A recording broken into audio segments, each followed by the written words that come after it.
भाइयों राम राम। भाइयों, कहानी है पुराने ज़माने की।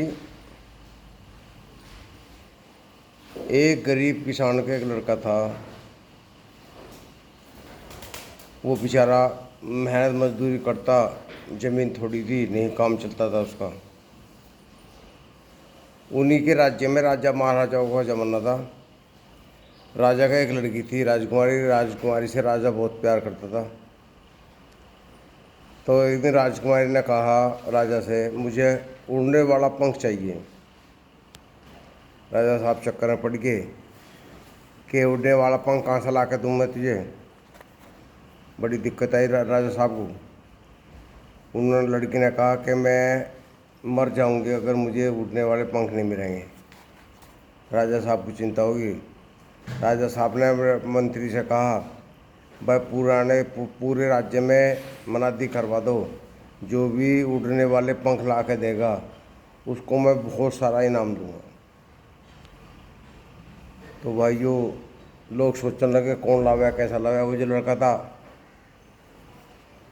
सोहन, गरीब, उसने अपनी माँ से कहा, माँ मैं जा रहा हूँ।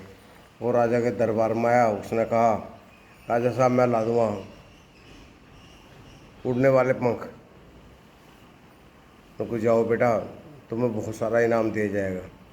वो लड़का चल दिया। वो जंगल में जा रहा था तो एक बुजुर्ग लेडी जो थी वहाँ जंगल में, वो कुएं से पानी खींच रही थी, खिंडा रही थी, पानी खींच रही थी, खिंडा रही थी। वो कहने लगा, माता जी ये क्या बात है, क्या कर रही हैं आप। उसने कहा, बेटा मेरी बहुत दर्द भरी कहानी है, तू सुनेगा तो चक्कर काट जाएगा। उनको नहीं, मुझे बताओ। उसने कहा उनका, मैं एक राज्य की रानी हूँ और मेरा बेटा था राजा। हम दोनों यहाँ आए थे घूमने, तो एक जादूगर मिल गया, कालिया। उसने कहा, मैं जादू दिखाना चाहता हूँ आपको। उनको बताओ। तो उन्होंने पेड़ के नीचे बैठा लिए। उसने जादू से जो थी सारी सेना पेड़ बना दी, पेड़ पौधे। तो राजा ने कहा कि क्या क्या तुमने जादूगर, मैं तुम्हें तलवार से मार दूंगा। तलवार जो निकाली उन्होंने उसे पेड़ बना दिया। तो उसने शर्त रख दी जादूगर ने, जब तक तुम इसे पानी देते रहोगे पेड़ को लगातार, तो ये जीवित रहेगा, नहीं मर जाएगा। तो भाई मैं जब से ही पानी दे रही हूँ लगातार इसे, और जब से ही मैं इसी चक्कर में हूँ कि मेरा बेटा को कुछ ना हो। उसने कहा ठीक है। बेचारा वो हंस चल दिया। उनने सोची, यार इसकी विपत्ता काटनी पड़ेगी ज़रूर, बिना इसकी विपत्ता काटो काम नहीं चलेगा। भाई वो चलता चलता आगे चला गया, उससे एक सांप मिल गया। सांप बोलने लगा उससे। वो सोचा ना, ये तो यार इंसान की तरह बोल रहा है।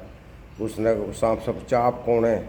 उनको, मैं राजा का सेनापति हूँ, जो राजा पेड़ बना रखे उन्होंने सेनापति। उनको फिर उनको, वो जादूगर है, उससे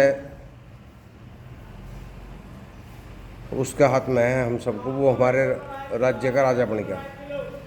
तो उनको कैसा होगा। उनको, तुम चलो मेरे साथ, मैं तुम्हें रास्ता बताता हूँ। वो जो था ना सोहन, वो उसकी साथ चल दी है सांप की। राज्य में पहुँच गए उसके। तो वो जो था जादूगर सो रहा था, उसके पास में एक छड़ी रखी थी। तो सांप ने कहा, वो छड़ी है, तो उस छड़ी को उठा लो और मैं सांप को काट लूँगा, ये सांप मर जाएगा, ये मर जाएगा सब, ये जादूगर। तो उस लड़के ने सोहन ने जाकर वो किसी तरह वो जादू की छड़ी उठा ली। जैसी उसकी आँख खुली, नकली राजा की, मतलब जादूगर की, वो तड़पन लगा कि मेरी जादू की छड़ी, मेरी जादू छड़ी कौन ले गया। इतने में सांप ने जाकर डंक मार दिया, तो वो मर गया। मरने के बाद में वो जंगल में आया। जंगल में आकर जो पेड़ थे वे सारे सेना बन गए, वो राजा बन गया। उन्हें सोहन ने वो राज काज सौंप दिया और उनसे कहा, मुझे एक काम है, मैं उड़ने वाले पंख की तलाश में हूँ। तो रानी कहने लगी, वो थी उनकी माँ थी राजा की, वो कहने लगी, आप सीधे चले जाओ उसको कोस पे, एक नदी है, वहाँ नदी के बीच में जाकर नदी देवी है, उससे मिलना, वहाँ जानकारी मिलेगी। तो भाइयों वहाँ सीधा चल दिया, चल वहाँ उसे 100 कोस चलने पे उसे एक नदी मिली। वहाँ बीच में गया तो वहाँ सिंहासन पे नदी देवी बैठी थी।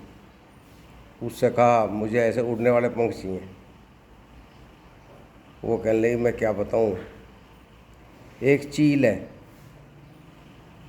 जो मेरे पास जादुई पत्थर था वो उसे उठा के लेगी, तुम उस चील का पता निकाल लो जब पता लगेगा तुम्हें।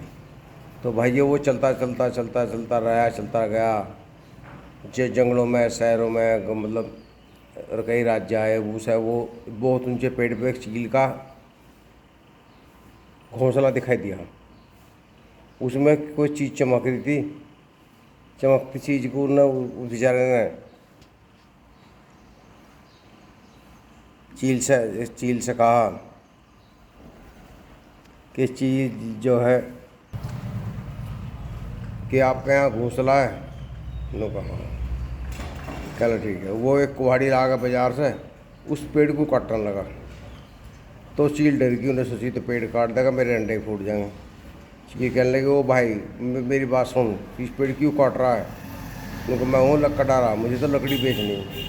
न किसी और को पेड़ काट ले, उनको मुझे तो ये काटना, मैं तो इनको एक चीज़ दूंगी बहुत इनाम में। उनको पता क्या है?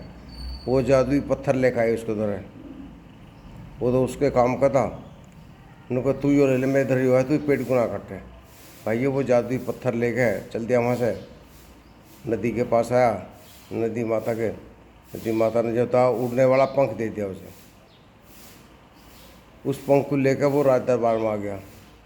राज दरबार में आकर उसने राजा साहब कहा, राजा साहब मैं पंख लिया है। उड़ने वाले पंख को राजकुमारी देख कर बड़ी खुश हुई। उसने अपने पंख लगा कर उड़ना शुरू करा था, वो उड़ गई उससे। तो राजा साहब ने उसे 5000 सोने की असरफी दी, जिससे उसकी गरीबी दूर होगी। और राजकुमारी ने उसे धन्यवाद दिया कि धन्य हो, आपने मेरी मदद की।